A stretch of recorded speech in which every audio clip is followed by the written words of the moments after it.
नमस्कार, आप देख रहे हैं के न्यूज का खास कार्यक्रम चुनावी अखाड़ा। मैं हूं आपके साथ यश शुक्ला। यूपी में लोकसभा चुनाव के रिजल्ट की पूरी तैयारी की गई। तमाम उम्मीदवारों और दलों की उम्मीदों का रिजल्ट आने वाला है। मंगलवार सुबह 8 बजे ईवीएम के खुलते ही प्रत्याशियों के भाग्य का फैसला सामने आना शुरू हो जाएगा। उत्तर प्रदेश की 80 लोकसभा सीटों पर 7 चरणों में हुए चुनाव के परिणाम अब जारी किए जाने हैं। मंगलवार सुबह 8 बजे से देश के 543 लोकसभा सीटों के चुनाव परिणाम आने लगेंगे। यूपी की 80 सीटों में लोकसभा चुनाव रिजल्ट को लेकर भी तैयारियां पूरी कराई गई हैं। वहीं दूसरी ओर एग्जिट पोल को लेकर विपक्ष ने घेराबंदी की, तो वहीं नेताओं की बयानबाजी भी सामने आई। कैसी है मतगणना की तैयारी और क्या है सियासी पार्टियों की प्रतिक्रियाएं, देखिए इस खास रिपोर्ट में।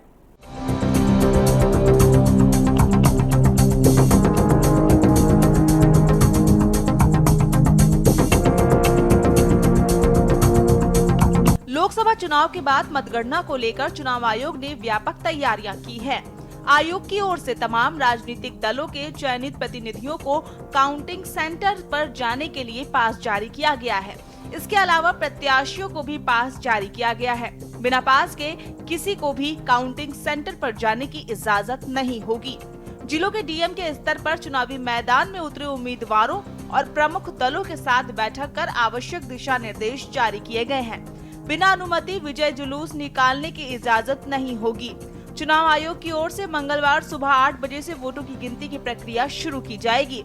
आप चुनाव नतीजे देखने के लिए चुनाव आयोग की वेबसाइट eci.government.in पर जाकर देख सकते हैं। वेबसाइट पर जाकर आपको ऊपर दिख रहे जनरल इलेक्शन 2024 पर क्लिक करना होगा। इसके साथ साथ चुनाव आयोग से जुड़ा वोटर हेल्पलाइन ऐप iOS और एंड्रॉइड मोबाइल ऐप पर भी नतीजे देख पाएंगे। चुनाव आयोग की वेबसाइट पर स्टेट वाइज, सीट वाइज और पार्टी वाइज रिजल्ट जारी किए जाने की तैयारी की गई। पोस्टल बैलेट की गिनती के साथ ही काउंटिंग की शुरुआत होगी। सुबह 7 बजे तक सभी काउंटिंग अधिकारियों को केंद्र पर पहुंचने का निर्देश दिया गया है। इसके अलावा सुरक्षा कर्मियों की तैनाती लगातार की गई है। काउंटिंग सेंटर्स पर 3 लेयर में सुरक्षा व्यवस्था की गई है। काउंटिंग सेंटर के बाहर भी भीड़ को नियंत्रित करने के लिए पुलिस बल की तैनाती की गई है। पोस्टल बैलेट की गिनती के बाद ईवीएम खुलेंगे और तेजी से परिणाम आना शुरू हो जाएगा। माना जा रहा है कि 9 बजे तक रुझान तेजी से आने लगेंगे। उत्तर प्रदेश को लेकर एग्जिट पोल के आंकड़े सत्ताधारी भारतीय जनता पार्टी और विपक्षी गठबंधन इंडिया के लिए मिले जुले दिख रहे हैं। लोकसभा चुनाव से पहले विपक्ष की ओर से कोई बड़ा कैंपेन नहीं हो सका। पहले 2 चरण के चुनाव में कांग्रेस तो पूरी तरह अखिलेश यादव पर निर्भर दिखी। इसके बाद भी विपक्ष की स्थिति में सुधार होता दिखा। उत्तर प्रदेश में हुए लोकसभा चुनाव को लेकर विभिन्न एजेंसियों का एग्जिट पोल सर्वे सामने आया है। एग्जिट पोल के आंकड़े प्रदेश की राजनीतिक स्थितियों को प्रदर्शित कर रहे हैं। एग्जिट पोल के आंकड़ों का औसत देखें तो यूपी में भारतीय जनता पार्टी 62 से 72 सीटों पर जीत दर्ज करती नजर आ रही है। वहीं सपा के नेतृत्व में इंडिया गठबंधन के 8 से 18 सीटों तक पहुंच सकती है। तमाम एग्जिट पोल सर्वे के आंकड़े भाजपा के नेतृत्व वाली एनडीए और विपक्ष दोनों के लिए ये मिला जुला माहौल दिखा रही है। लोकसभा चुनाव 2019 में भारतीय जनता पार्टी के नेतृत्व में एनडीए ने 64 सीटों पर जीत दर्ज की थी।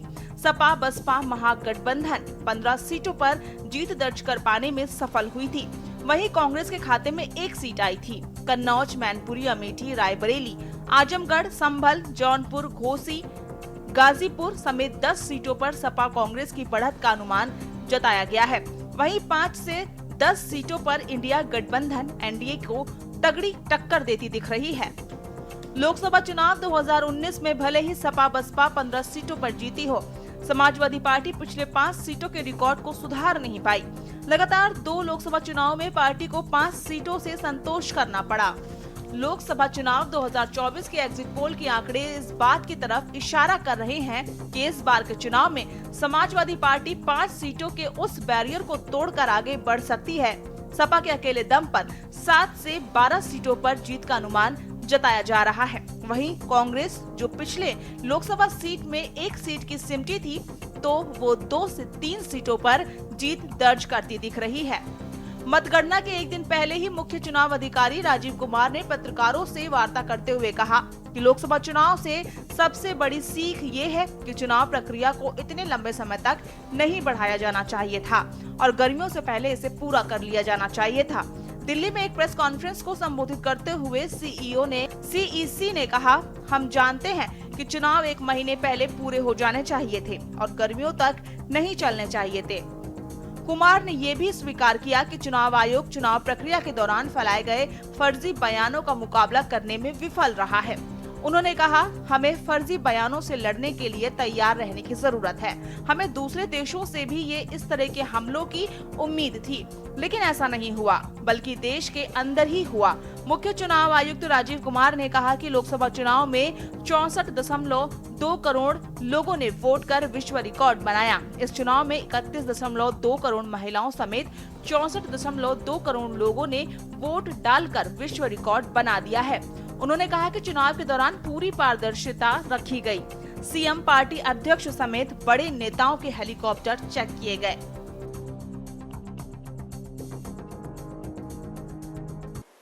नेक्स्ट एमसीसी वायलेशंस की बात करते हैं। इसके बारे में भी काफ़ी बातें हुई। हमने पहली बार सुओ मोटो पब्लिश किया 2 बार कि हमें पिटीशंस मिली एमसीसी की और क्या उसका हमने जवाब दिया। Over 90% of 495 major complaints which we received, we have conveyed it through the two press notes also to everybody, giving details of what happened. And see, जो हुआ और जो नहीं हुआ, मैं आपको वो दिखाने की कोशिश करता हूँ जो नहीं हुआ एमसीसी में। जैसे मैं बोल रहा था, ना कहीं साड़ी बटी, ना कुकर बटा, ना सिलाई बटी, मशीन्स बटी, कैश का डिस्ट्रीब्यूशन नहीं हुआ। वायरल फोटोज होती थी पहले, आप सब लोग देखते थे वायरल फोटोज की, कोई दारू दे रहा है, मुर्गा दे रहा है, पार्टीज कर रहा है, टेंट्स लगे हुए हैं। कहीं देखने को मिली? इस बार नहीं मिली। कैश एम्बुलेंस में जा रहा है, ऑफिसर्स की गाड़ियों में जा रहा है, कहीं नहीं देखने को मिला। हमने देखा ही नहीं वो कि जो नहीं हुआ। जो 1-2 चीज हुई उस पर हम लगे। कहीं बैनर्स देखिए, कहीं हुए क्या, कहीं होर्डिंग्स हुई क्या, कहीं 10 बजे के बाद शोर हुआ क्या, रैलीज में डिस्टर्बेंस हुई क्या? नहीं हुई। It was such a peaceful, and we thank everybody for this. And there was another paradigm shift this time which we introduced, which again was not known. पहले होता था एमसीसी में सारे डेवलपमेंट वर्क्स बंद हो जाते थे। तो प्रिंसिपल क्या था? Whatever can wait shall wait. This was the principle. छोड़ दो, बंद कर दो। हमने क्या प्रिंसिपल इस बार अपनाया? 48 आवर्स में whatever can work shall work. जितनी स्टेट गवर्नमेंट्स की प्रोजेक्ट्स की और अदरवाइज भी परमिशन हमसे मांगेंगे, सबको हमने 48 आवर्स में दिया। Almost 95-98% we have cleared by the restriction कि डर इतना होना चाहिए बस कि उसका पॉलिटिकल फायदा ना लें, और किसी ने नहीं लिया। काम चलते रहे सारे के सारे। आचार संहिता का उल्लंघन किया है उद्धव जी ने। 20 तारीख को उद्धव जी ने प्रेस से वार्तालाप जरूर किया है, हमेशा की तरह।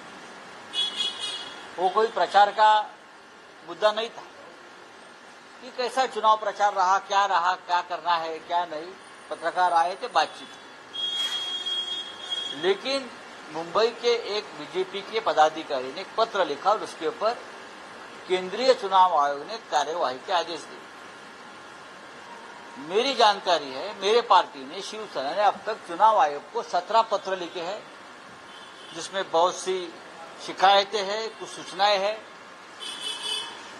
अब तक उसका कोई जवाब हमें आया नहीं। अमित शाह रामलल्ला का दर्शन फ्री में देंगे, बीजेपी को वोट दो, इस तरह से खुला प्रचार करते हैं। इस बारे में हमने पत्र लिखा, उनके ऊपर कोई कार्रवाई नहीं। नरेंद्र मोदी जी बनारस से सीधे जाते हैं केदारनाथ, और वहां क्या ध्यान करते हैं? 10 कैमरे 15 कैमरे लगा के सब एंगल से, हाँ? और पूरे टीवी पर 24 घंटा प्रचार चल रहा है। क्या चुनाव आयोग को दिखता नहीं? क्या चुनाव आयोग भी ध्यान को बैठा है आंख बंद करके मोदी जी के साथ? तो मैंने पहले भी कहा है, हमने पहले भी कहा है, भारतीय जनता पार्टी की एक्सटेंडेड ब्रांच, एक शाखा है चुनाव आयोग। एक सर्वे के रिपोर्ट के मुताबिक यूपी में समाजवादी पार्टी के मुखिया अखिलेश यादव का 9 से जीतते नजर आ रहे हैं। वहीं उनकी पत्नी और नववर्तमान सांसद डिंपल यादव एक बार फिर मैनपुरी पर कब्जा जमाती दिख रही हैं। फिरोजाबाद से समाजवादी पार्टी के अक्षय यादव एक बार फिर सीट पर कब्जा जमा सकते हैं। वहीं आजमगढ़ में दिनेश लाल यादव निरहुआ को हार का सामना करना पड़ सकता है। सपा के धर्मेंद्र यादव संसद तक पहुंच सकते हैं। वहीं संभल सीट पर एक बार फिर सपा को बढ़त मिल सकती है। कांग्रेस के लिए भी स्थिति बेहतर दिख रही है। कांग्रेस सांसद राहुल गांधी केरल के वायनाड सीट के अलावा उत्तर प्रदेश की रायबरेली लोकसभा सीट से भी चुनावी मैदान में उतरे। एग्जिट पोल सर्वे के मुताबिक राहुल गांधी रायबरेली सीट पर जीत दर्ज कर सकते हैं। वहीं अमेठी में भी भाजपा को झटका लगता दिख रहा है। भाजपा उम्मीदवार को केंद्रीय मंत्री स्मृति ईरानी को कांग्रेस के केएल शर्मा से हार मिल सकती है। भाजपा गठबंधन के तहत रालोद और अपना दल एस अपने हिस्से की दोनों सीटों पर जीत दर्ज करते दिख रहे हैं। सर्वे के तहत योगी सरकार में मंत्री ओम प्रकाश राजभर के बेटे अरविंद राजभर घोसी सीट से हारते दिख रहे हैं। वहीं जौनपुर में भी भाजपा की कृपाशंकर सिंह को बाबू सिंह कुशवाहा के हाथों हार झेलनी पड़ सकती है। शिवपाल यादव के बेटे आदित्य यादव बदायूं से हार सकते हैं। गाजीपुर में अफजाल अंसारी एक बार फिर जीत दर्ज करने की स्थिति में दिख रहे हैं। वहीं इमरान मसूद और इकरा हुसैन के संसद के सफर की मुराद पूरी होने पर ग्रहण लग सकता है। हालांकि सपा को मछली शहर सीट पर भी बढ़त मिलने का अनुमान जताया जा रहा है।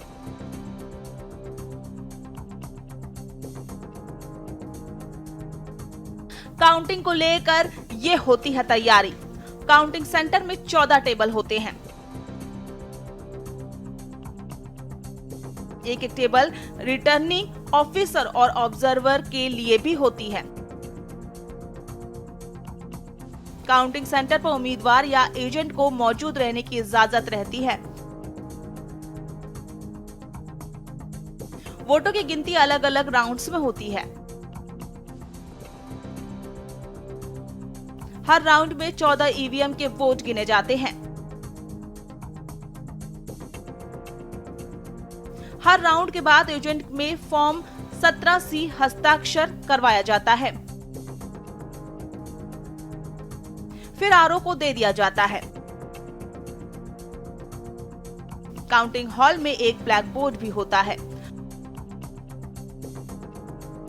हर राउंड के बाद हर प्रत्याशी को कितने वोट मिले ये लिखा जाता है।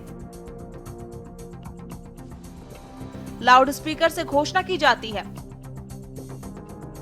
काउंटिंग हॉल के अंदर कैमरे से ही वीडियो रिकॉर्डिंग की जाती है। लोकसभा चुनाव के बाद विभिन्न एजेंसियों की ओर से कराए गए एग्जिट पोल सर्वे में आंकड़े अलग अलग दिख रहे हैं, लेकिन कोई भी सर्वे भाजपा के अधिक नुकसान होता नहीं दिखा रहा है। वहीं सपा कांग्रेस इंडिया गठबंधन भी प्रदेश में बढ़त बनाता दिख रहा है। सबसे हैरान करने वाला रिजल्ट बसपा के लिए है। एक सर्वे के अनुसार एनडीए को 67 से 72 और इंडिया गठबंधन को 8 से 12 सीटें मिल सकती हैं। एक अन्य एग्जिट पोल में एनडीए को 62 से 66 और इंडिया गठबंधन को 15 से 17 सीटें मिलने का अनुमान है। वहीं एनडीए को 68 से 72 और इंडिया अलायंस को 6 से 12 सीटें मिल सकती हैं।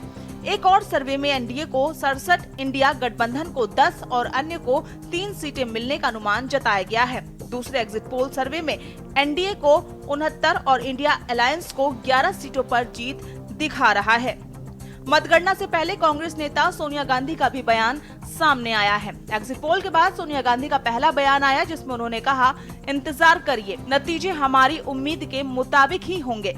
सोनिया गांधी डीएमके कार्यालय में आयोजित एक कार्यक्रम में भाग लेने पहुंची थी। यहां से निकलते वक्त उन्होंने ये टिप्पणी की। इससे पहले सोनिया गांधी ने डीएमके के दिग्गज नेता एम करुणानिधि को उनकी 100वीं जयंती पर श्रद्धांजलि दी।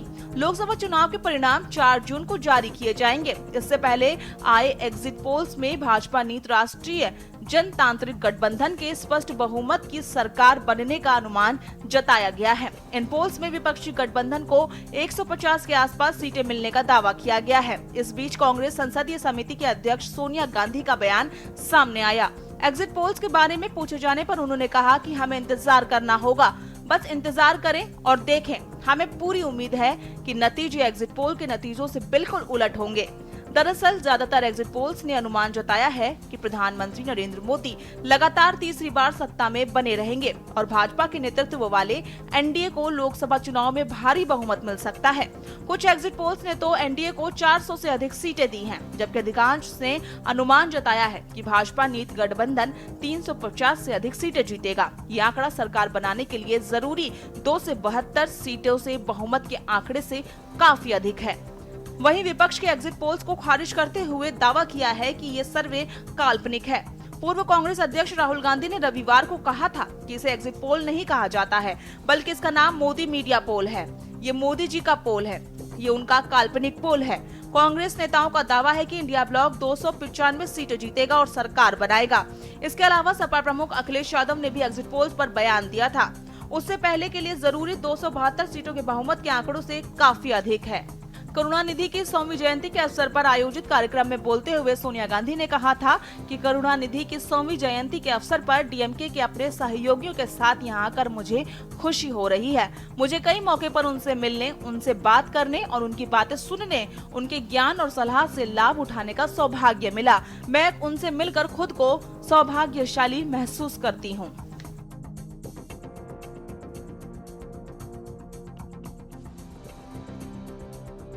इसका नाम एग्जिट पोल नहीं है, इसका नाम मोदी मीडिया पोल है।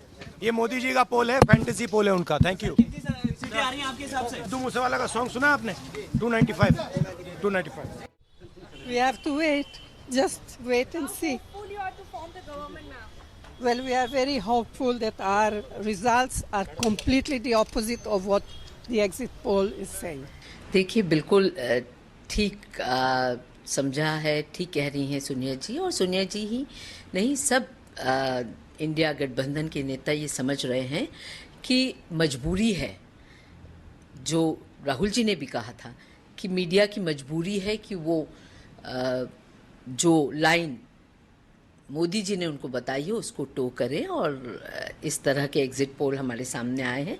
2004 को हम याद करें, 2004 में जब इंडिया शाइनिंग के अटल जी की सरकार थी, तभी भी इसी तरह के एग्जिट पोल आए थे और परिणाम बिल्कुल उल्टा आया था। तो इस बार भी, क्योंकि मुद्दे इस बार बेरोजगारी के थे, गरीबी के थे, महंगाई के थे, महिला सुरक्षा के थे और जनता इससे जूझ रही है, तो इसलिए जनता ने बहुत सोच समझ के वोट दिया और निश्चित ही भारतीय जनता पार्टी को इस बार उखाड़ के फेंकेगी। तो ये एग्जिट पोल सब कल ढह जाएंगे। भाजपा कई दोषों के लिए जिम्मेदार है। सामाजिक रूप से भाजपा ने देश में सौहार्द बिगाड़ा, भाईचारा खत्म किया, जाति के खिलाफ जाति, संप्रदाय के खिलाफ संप्रदाय लड़वाया, संविधान द्वारा दिए गए आरक्षण को साजिशन खत्म करने के लिए बेरोजगारों से छल किया, पेपर लीक कराए। मानसिक रूप से भाजपा ने अपने ही समर्थकों को हिंसक बनाया, मॉब लिंचिंग को मानसिक रूप से सही ठहराने की साजिश की। हमारा एग्जिट पोल ये कहता है कि सबसे ज्यादा सीटें इंडिया गठबंधन उत्तर प्रदेश में जीतेगा। कैसे ये एग्जिट पोल अपने आप में खुद को किसी दूसरे के प्रमाण की जरूरत ही नहीं है।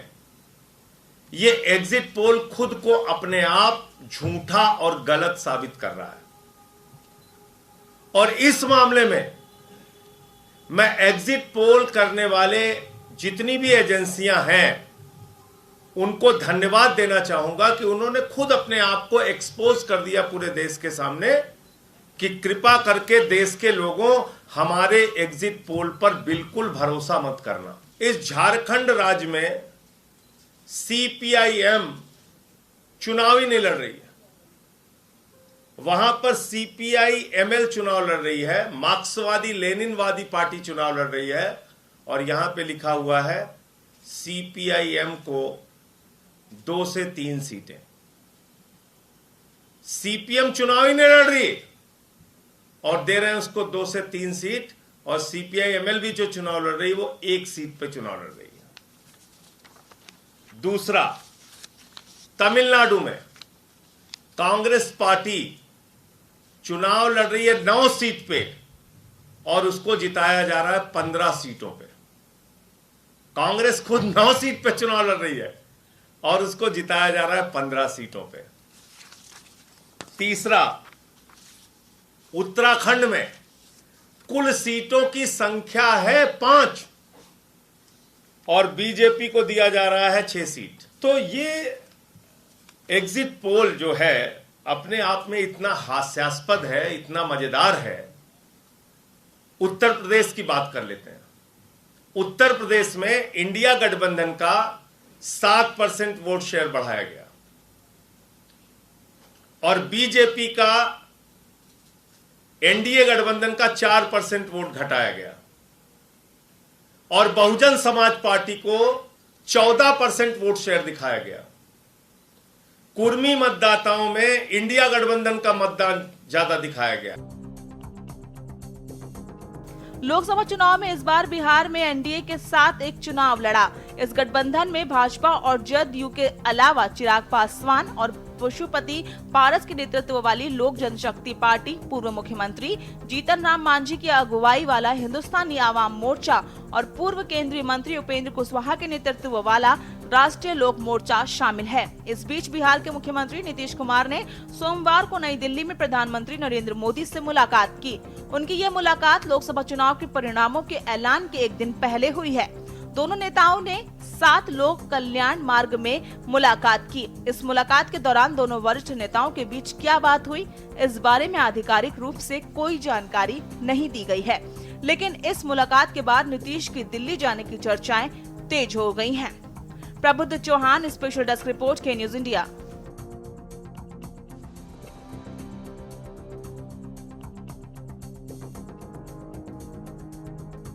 चुनावी अखाड़े में फिलहाल इतना ही। देखते रहिए के न्यूज इंडिया। नमस्कार।